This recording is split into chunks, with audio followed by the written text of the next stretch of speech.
early disciples, Jesus' quick trip to Cana, Capernaum, back to Jerusalem. Interview with whom in John 3? Nicodemus. Who in 4? Woman at the well. And then he goes in chapter 4, as he's going up to Galilee to begin the Galilean work, which is where we are. He's taking the better part of a couple of years. As he's up there, he goes to Cana, heals the nobleman's son who was over in Capernaum, goes to Nazareth, and what do they try to do to him there? Push him off the brow of the hill. Then he goes to Capernaum, makes it his own city. A number of things happen here at Capernaum or around in the environs close by. He calls these disciples who evidently have been among the multitudes who are already following him, Peter, Andrew, James, and John, and he says, come follow me and I will what? I'll make you fishers of men. And then we have some healings in the synagogue on the Sabbath day. We have the healing of the man who was a paralytic. Then as Jesus comes down for John 5 for Jerusalem for the feast there, and he heals a man who was lame. How many years had he been lame? 38. And so then on the way back, somewhere perhaps up in here, we have the problems with the alleged violation of the Sabbath when he and the disciples were going through the grain fields and plucking ears to eat. He heals a man with a withered hand in the synagogue on the Sabbath. Then he withdraws from his enemies. Passage is of Isaiah is fulfilled. And then after a night of prayer, he selects 12 from among the disciples, and then the Sermon on the Mount. Sermon on the Mount, we've tried to style it as the constitution of the what? The kingdom, because the kingdom is mentioned, it's emphasized throughout, even in the first beatitude. So Jesus is talking somewhere up in a little mountain right outside of Capernaum. He's come down to a level spot. He sat down, and then all of those multitudes came to him, and he opened his mouth saying, blessed are the poor in spirit. Theirs is the kingdom of heaven. Let's go through it real quickly. Blessed are those that mourn, they shall be comforted. Blessed are the meek, they shall inherit the earth. Blessed are those that hunger and thirst after righteousness, they'll be filled. Blessed are the merciful, they shall obtain mercy. Blessed are the pure in heart, for they shall see God. Blessed are the peacemakers, they shall be called sons of God. Then the reaction to the world. Blessed are they that have been persecuted for righteousness' sake. For theirs is the kingdom of heaven. Blessed are you when men shall revile you, or persecute you, revile you, say all manner of evil against you falsely for my sake. Rejoice and be exceeding glad, for great is your reward in heaven. And so persecute the prophets that were before you. And then he says the similitudes. We didn't mention this, I don't think, last week, but the simile, you remember in studying in English, metaphors and similes. Similes usually have word like or as to describe a comparison. And so he doesn't use the word like or as, he just says, ye are the salt of the earth. But if the salt has lost its ability to do exactly what it's programmed to do, its savor, its ability to be salty, it's thenceforth good for nothing but to be cast out, trodden under the foot of men. Then he changes the figures. Ye are the what? Light of the world. A city set on a hill, what? Cannot be hid, neither do men light a lamp and put it under a bushel, but on a stand, so that it gives light to all who are in the house. Then the conclusion is, even so let your light shine before men, that they may see your good works and glorify your Father who is in heaven. So we've talked about the beginning of the sermon, how beginning to become a kingdom citizen means we understand what our attitude should be in God's presence. toward ourselves, toward God, and toward others. And so we just went over that. And then we come back to where we were, be concerned about our influence. We're the salt and light. And we talked about this Wednesday night. It's possible for us to lose our ability. Salt always does what it's supposed to do when it's pure. But when it's contaminated with other ingredients, then it loses its power to save, to cleanse, and to preserve. As salt preserves meat, so disciples will keep the word from purification. Light is seen. It requires an organ. We talked about this one Wednesday night. And it's descriptive of God, Christ, the Scripture, salvation. All of you can quote that. Thy word is a lamp unto my feet and a light unto my path. All right, good. And we are role models, whether we desire to be that or not. And so we are to reflect Jesus Christ's light. Jesus said, I am the what? The light of the world. It's interesting how light is used. In Hebrews 1, he is the effulgence of his glory, the very image of his substance. The effulgent. Effulgence is a little different from refulgent. Refulgent is a reflective source of light. Effulgence is the emitting light source itself. We don't have that inwardly coming out. Actually, in a sense, we are reflectors of the light of Jesus. And we'll maybe say a little bit about that a little bit later. All right, we've come down to where we are, and this is the whole of the 5th chapter, just trying to outline it. But Jesus' relation to the law is next. Let's read 17 through 20, and I want you to, as you read, to think that 17 and 18 really deal with Jesus' relation to the law, and then 19 and 20 what our relation should be and the kind of righteousness that God expects. David, if you would, 17, why don't you read 17 and 18, Patty 19 and 20, please.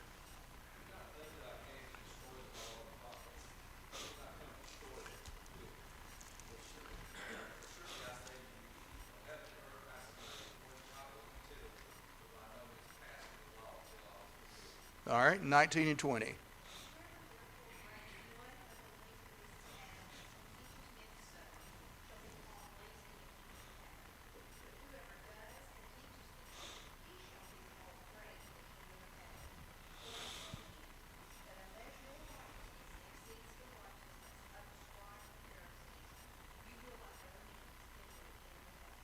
All right, we're just going to glance at something, and then we'll come back and try to go in a little more detail. In 17 and 18, he shows, what some of them evidently had perhaps thought, that, in running against the Pharisees, who, for the most part among the Jews, would stand for the whole of the Mosaic system, the Mosaic law, then he was just bringing to an end the whole system. And he wanted to disavow them of any notion like that. And so he said, don't you be thinking now that I came to just set aside, destroy, abolish the law or the prophets. I didn't do that. I didn't come to destroy, but he did not say perpetuate, continue, and bind them on Christians, but to what? To fulfill. And then he said, the respect for the accuracy of the Scripture, till heaven and earth pass away, not one jot or one tittle shall in any wise pass from the law till all things be accomplished.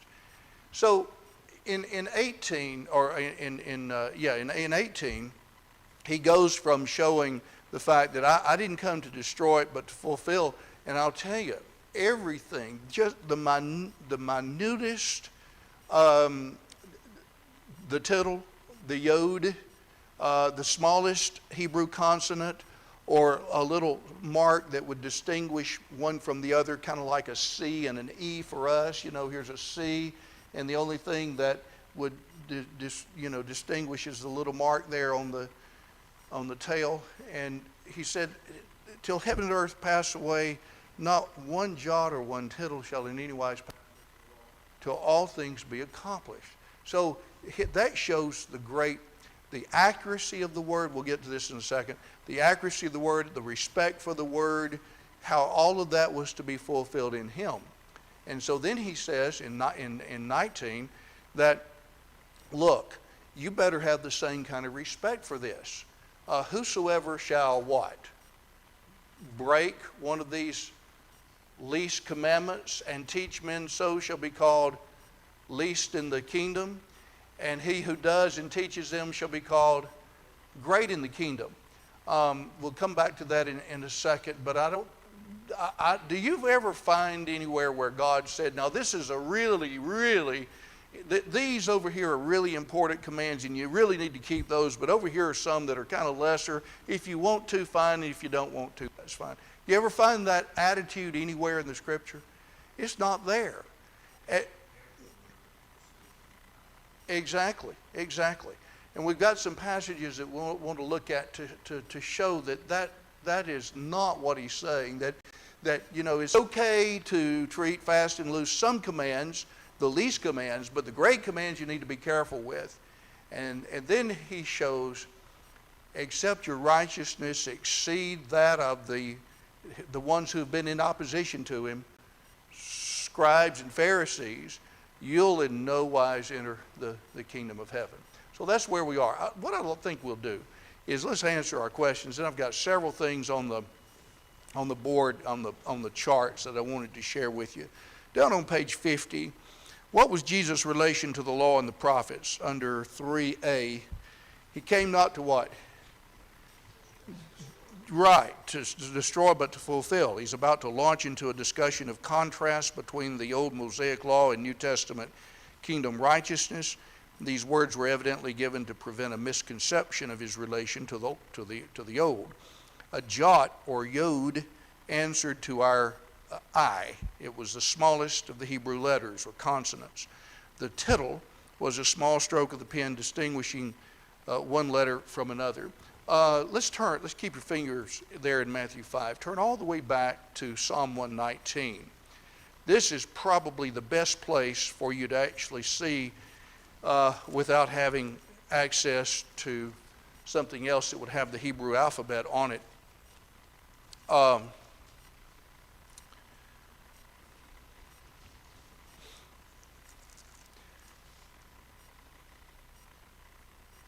Okay, are you there?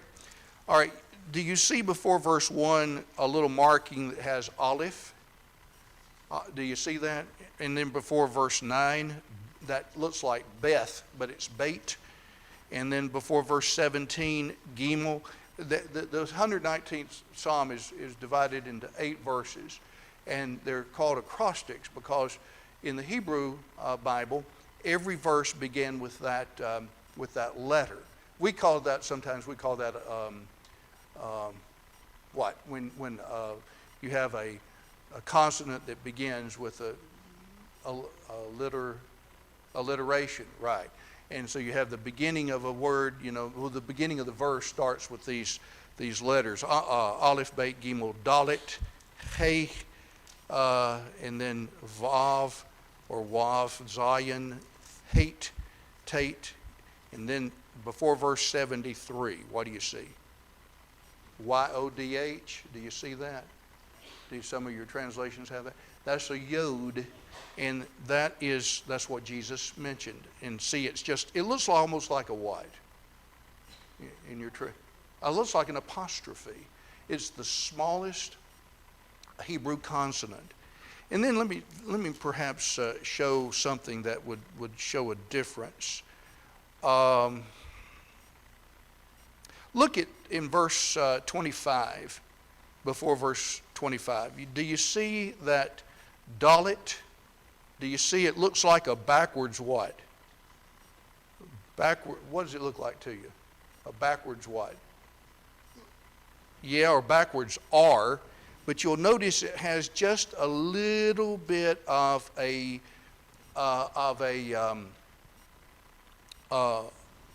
little outcropping to the right of the top of the stem, and then most of it goes to the left.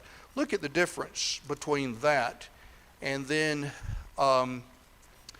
over before verse 153. That is the Hebrew consonant resh. Now, if you would, see how that, it just looks like it goes up. It looks like it's a backward 7, doesn't it, to you? It goes up and then just curves over to the left. Well, when you're writing the difference between that and before verse 25, the dalet, here's what it looks like without my taking time. The resh comes over like that. The dalet has that little mark. That's a tittle. That's the difference that separates the resh from the dalet. And so Jesus said, I mean, can you believe this? It's just mind-boggling. He says, till heaven and earth pass away, not one jot or one, that's the yod, the smallest consonant, or one tittle shall in any wise pass away from the law till all things be accomplished. So we'll come back to that. So I answered number B, didn't I? What did Jesus say about these small Hebrew markings? Not one word would do what, guys? Would pass away until all things be fulfilled or accomplished. And I mentioned in the note, it certainly indicates the great accuracy with which God gave the law. In addition, Jesus also places himself as the centerpiece of the Bible story, that the law and prophets pointed to him, and he came not to destroy but to fulfill them. The term destroy is here used in antithesis, not with perpetuate. Our Seventh-day Adventist friends, Sabbatarians, will say, see there, Jesus said he didn't come to destroy it. And what they mean is he didn't come to destroy but to perpetuate, keep it going. But that's not what Jesus said.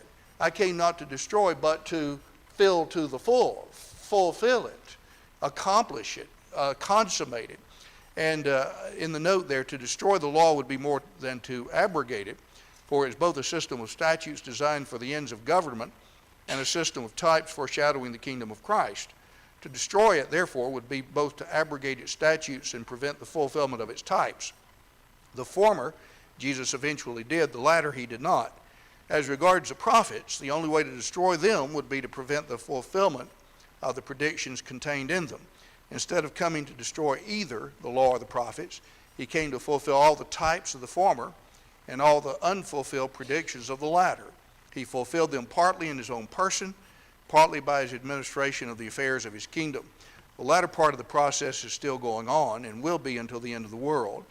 Jesus also fulfilled the law in the sense of maintaining sinless obedience to it, but this is not the fulfillment to which the text refers. All right, who is least in the kingdom? Let's go ahead and then we'll come back to all this. Who's least in the kingdom, guys?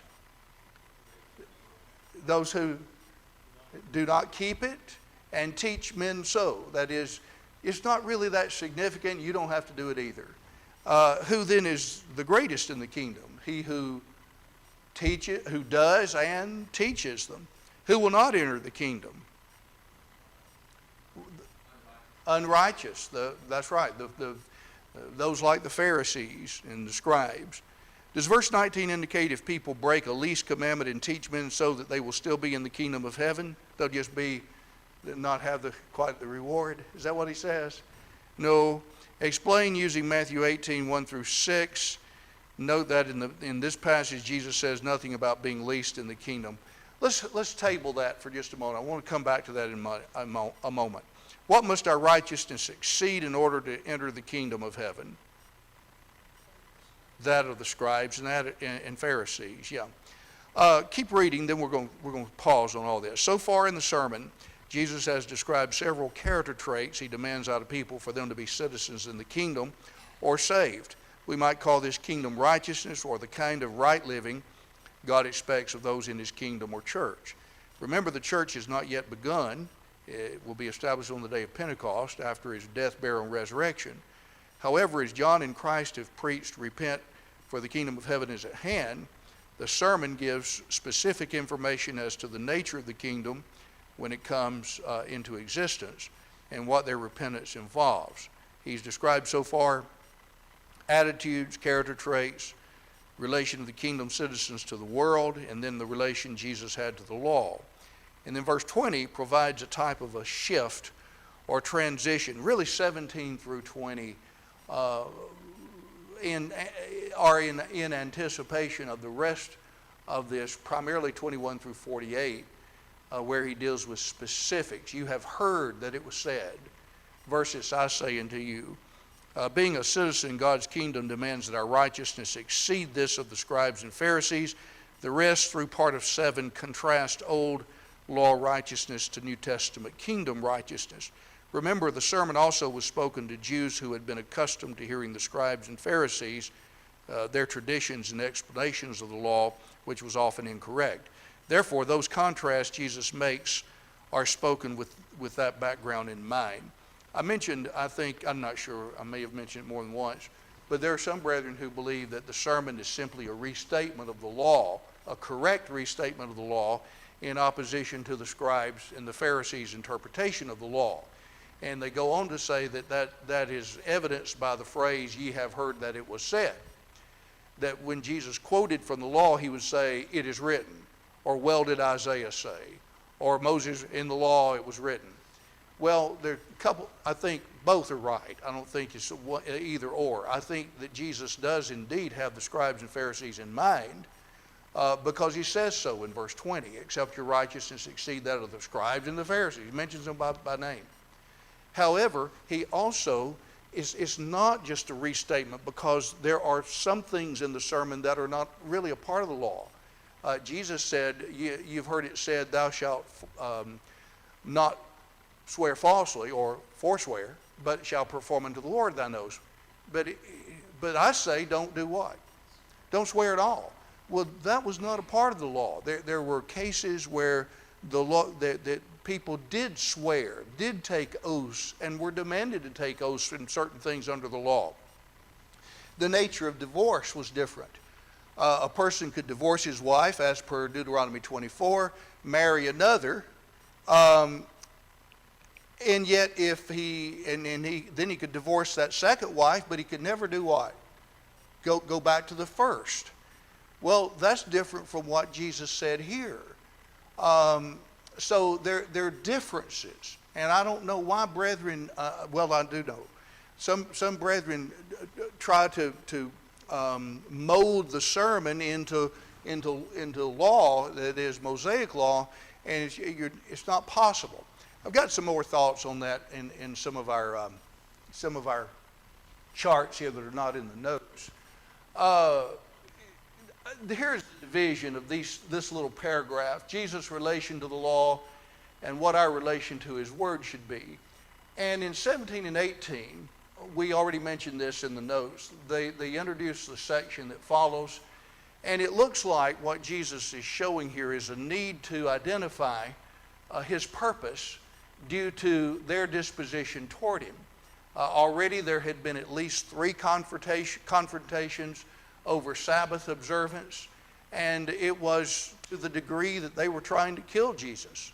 And so when he says, I'm telling you all this, well, are you abolishing the whole system?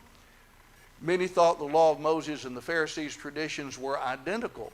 So he identifies his relation to the law and the prophets, not to destroy, but to fulfill. But I do want to emphasize, especially in light of our Sabbatarian friends, he did not say, I came not to destroy, but to keep it going, perpetuated. That's what they would have you believe. I came not to destroy, but to bind all of the law, especially the Sabbath and the 10 Commandments, on Christians. He didn't say that.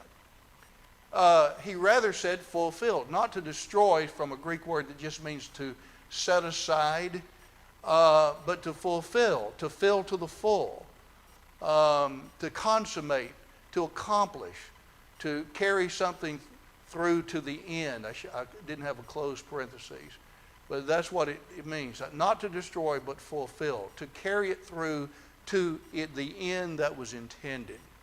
And the end that was intended with Jesus, I'm thinking, it's not on my charts. Turn over real quickly to Romans 10. Romans 10. You remember Paul said, my heart's desire and supplication for Israel is that they would be saved, because I bear them witness they have a zeal for God, but not according to knowledge. Read 3 and 4, Landon, if you would. Romans 10, 3 and 4.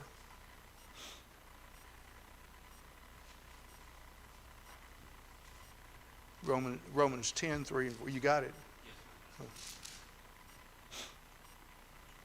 Being ignorant of the righteousness of God and seeking to establish their own, they did not submit to God's righteousness. For Christ is the end of the law for righteousness to everyone who believes. Yeah. When I was growing up, I would hear that verse sometimes, Christ is the end of the law, and you say, he nailed it to his cross, which is right, and he just put an end to it. But that's true, but I don't think that's the significance of that passage. In verse 3, these Jewish brethren of Paul's were ignorant of God's righteousness. Not that God is righteous, but the means by which God makes us righteous, and that's in the gospel. They were ignorant of the fact that they could not be completely righteous under the law. The law's intent, really, was in a sense to make people righteous. It was certainly in Galatians 3, it was a schoolmaster to lead us to Christ. Hebrews 10, it was a shadow of the good things to come, not the very image of the things. But it was to lead people to Christ, but it was also a system to show in legislative form what God's righteousness was all about. And they were ignorant, being ignorant of God's righteousness, that is the finality of it in the gospel, and seeking to establish their own, that is their own righteousness, they did not subject themselves to the righteousness of God. That's in the gospel. For Christ is the end of the law unto what? Righteousness. The law could only take people so far. While it intended to make people right, once you violated it, what? You were a what? A sinner. And it was impossible for the blood of bulls and goats to do what? To take away sins. And so while the blood of bulls and goats, while that blood was typical, it could not satisfy the justice of God. So that Christ is the end of the law. Here's the purpose that the law was pointing toward. Well, what was that? Well, it was Christ and all that he the types and shadows and all that. But it was to bring people to a right status before God. And yet it was weak in that sense. So Christ is the end of the law, the fulfillment of the law to those who do what? What's the rest of the verse? To everyone who believes. Yeah, you got to believe in the gospel and understand that it's God's final plan. And so Christ is the end. He's the fulfillment of all that. And he makes us, or can make us, what the law intended but was weak to do. And that is to be righteous before God. So he did not come to abolish or destroy it, set aside and let it just stop there, but actually to fulfill it, to accomplish it, carry it through the end. There are at least three great truths in 17. One is, Jesus ties himself inseparably to the God of the Old Testament.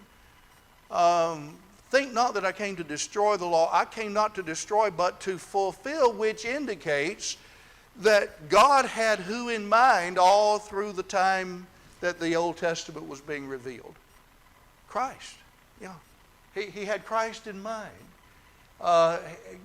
He's a part of the plan that God had. That's one idea that's certain. And the second is that he confirms his confidence in the integrity of every word of the Old Testament. Not one jot, one tittle shall in any wise pass from the law till all things be fulfilled. And then in the third place, he would be the fulfillment of the eternal purpose of God. All of that was leading, and Paul said in Romans 10 verse 4, Christ is the end of the law unto righteousness unto all them that believe. Some things he cannot mean or does not mean that he's binding the law on kingdom citizens, that is the Mosaic law. Though he was perfect in his obedience, though that occurred, I don't think that's the main point that he has here. His intent was not to set the law aside or destroy it, but fulfill it. And he came as the antitype of the law's types and shadows and the fulfillment of unfulfilled predictions in the prophets. When he did die, though, when he died on the cross, what happened to the law? Colossians 2 and other passages. It was nailed to the cross. And thus its purposes had been fulfilled in Jesus Christ. Everything in Jesus Christ had been fulfilled.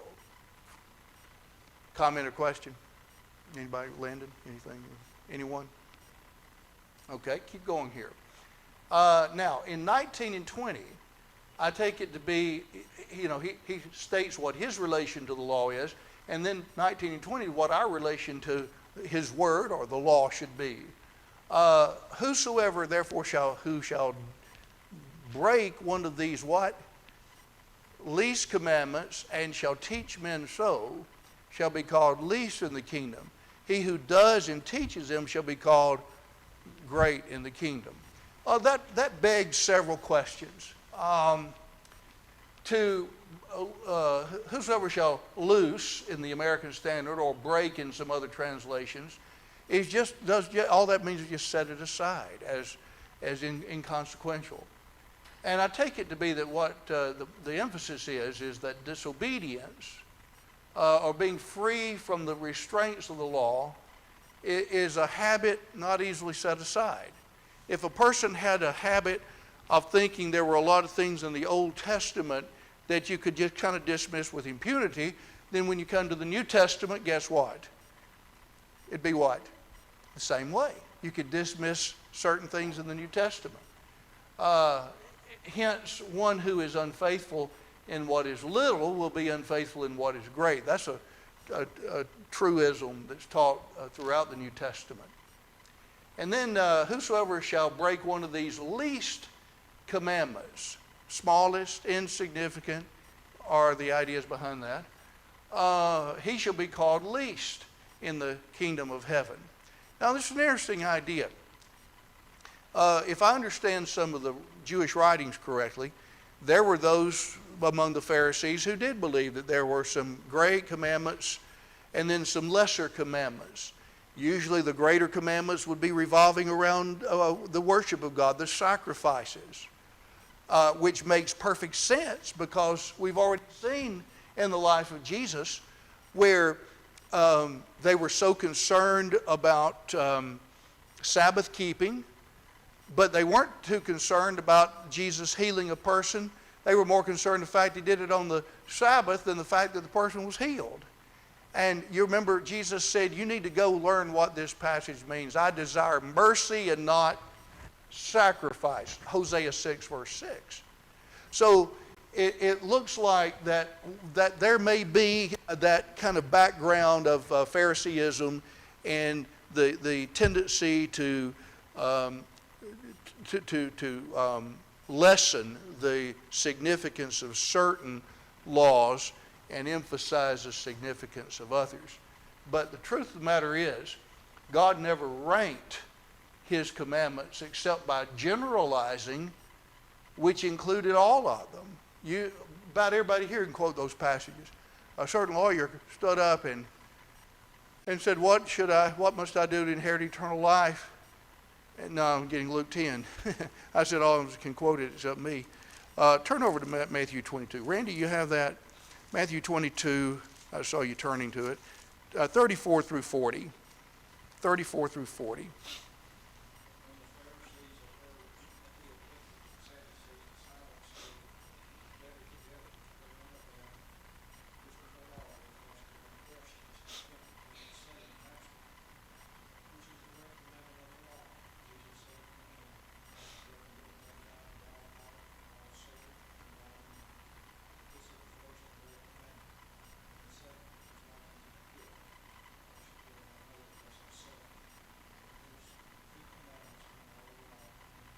Okay, so when he was asked which is the greatest, another account says which is the first commandment, that is first in rank, greatest in rank.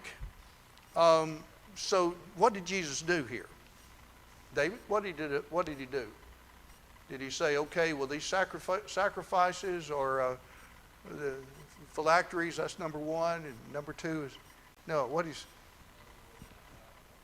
yeah. Love God and a second is likened to it, love your neighbor. And then he explained it. On these two commandments hang all of the what? Law and the prophets. On these two, everything else descends or hangs.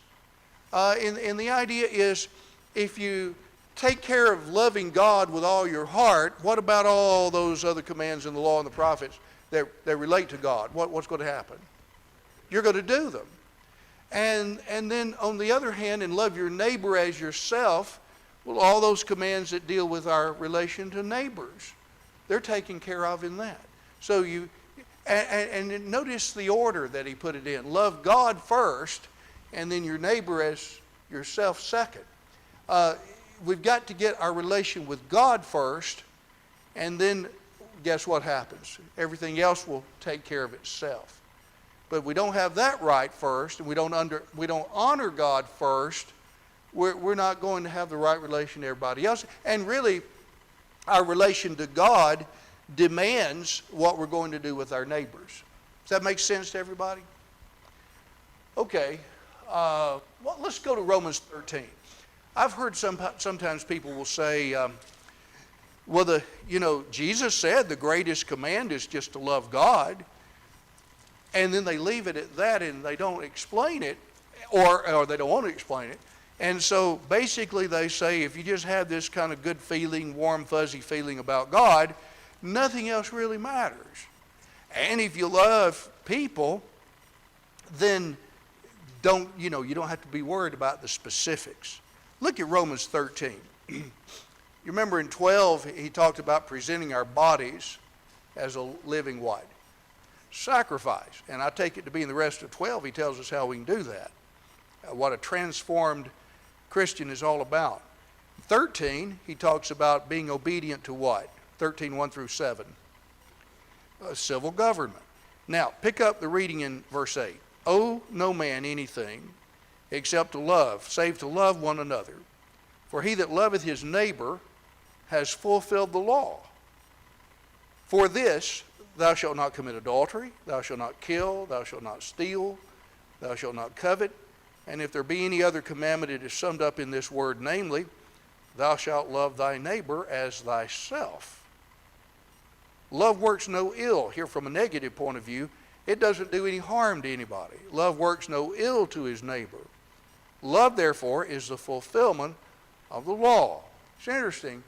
This passage is almost like a commentary on Matthew 22 and the passage that Randy read. In this sense, he actually specifies some of the commands in the Old Testament in the Ten Commandments. Verse 9, for this thou shalt not commit adultery, kill, steal, don't covet. But then he says, if there's anything else, any other commandment, it's summed up, namely, do what? Love your neighbor as yourself. So the summary of all of these specific, see, this is a great passage, guys, for you to use for anybody who, members of the church included, who sometimes will come and say, well, we just need to love everybody. And it's like a blanket rule, just love everybody. And then if you say, well, this person needs to be doing this, you just need to love everybody. Well, love dictates that you tell somebody if they're mistaken about something, if they're in error, commend them where they're right. Love demands all that. But what some of our brethren want to do is they say, let's just love everybody and don't get into any details, and say if you get into any details, you're not showing love. Well, the truth of the matter is, Paul actually included details, and he says if there's anything else, it's included in this, thou shalt love thy neighbor as thyself. So loving your neighbor as yourself is inclusive with all these other specific laws. Does that make sense to everybody? You follow what I'm saying? So don't ever let anybody bamboozle you into thinking there's just this nebulous idea we just need to love everybody, but that does, but I'm certainly not going to tell somebody he's in error or wrong about this. Oh, I just need to love. The homosexuals they think they've got a kind of a market on that. They equate loving with what? Well, sex and don't you say anything. Yes, acceptance. You don't say anything against what I'm doing. So love to them just means you accept, you tolerate. In fact, you need to condone what I'm doing. That's the idea behind that. And they have no clue what Bible love is all about. So I really want to emphasize, don't let anybody fool you on that. That passage in Romans 13 is a great commentary on what he said here. So, let's go back to the sermon here. Jesus said, whosoever shall break one of these least commandments and shall teach men so.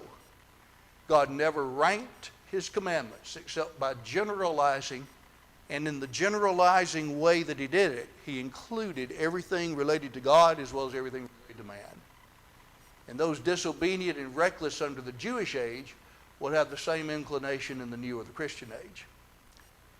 Okay. Now, that begs a second question. Who is least in the kingdom? And I've got that I mentioned we'll table that and come back to it in just a moment. Who is the least and who's the greatest? Jesus said, whosoever shall break one of these least commandments and teach men so shall be least in the kingdom. Whoever shall do and teach them will be greatest in the kingdom. So you got greatest and least. The one who's greatest is the one who does them and teaches them.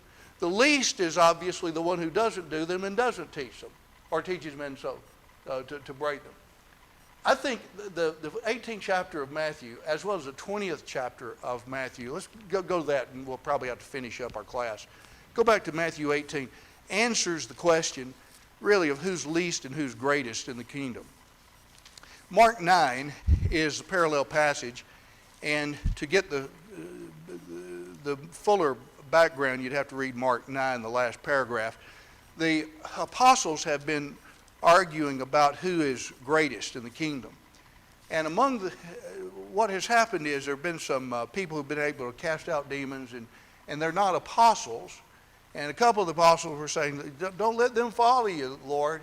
And he reprimands them and says, no, look, there's nobody can do that and is not a disciple. So in chapter 18 of Matthew, in that hour came the disciples saying, who then is greatest in the kingdom of heaven? And he called a little child and set him in the midst and said, verily I say unto you, except you be converted or turn and become as little children, ye shall in no wise enter the kingdom of heaven. Whosoever therefore shall humble himself as this little child, the same is the greatest.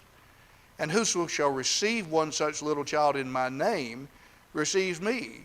But whoso shall cause one of these little ones that believe on me to stumble is profitable for him that a great millstone be hanged about his neck, and that he should be sunk in the depth of the sea. All right, the question is, let's go back to the original question. Who is what?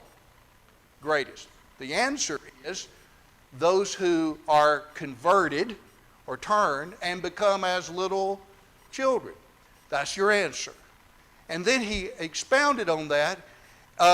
If you don't do that, or if you try to exclude some who are mine, and you don't, verse 5, whosoever shall receive one such little child in my name receives me. That is, you try to include everybody who is a true disciple, then that's what was. So, 2 or 3 answers on this. Who's greatest? One who's truly converted and who humbles himself as a little child and includes true disciples. That was the problem in Mark 9. All right. Well, if those are the greatest, you know where the next question is. Who is the least? Well, if the greatest is one who's converted and humbles himself, who's the least? He's one who's not converted. One who doesn't humble himself.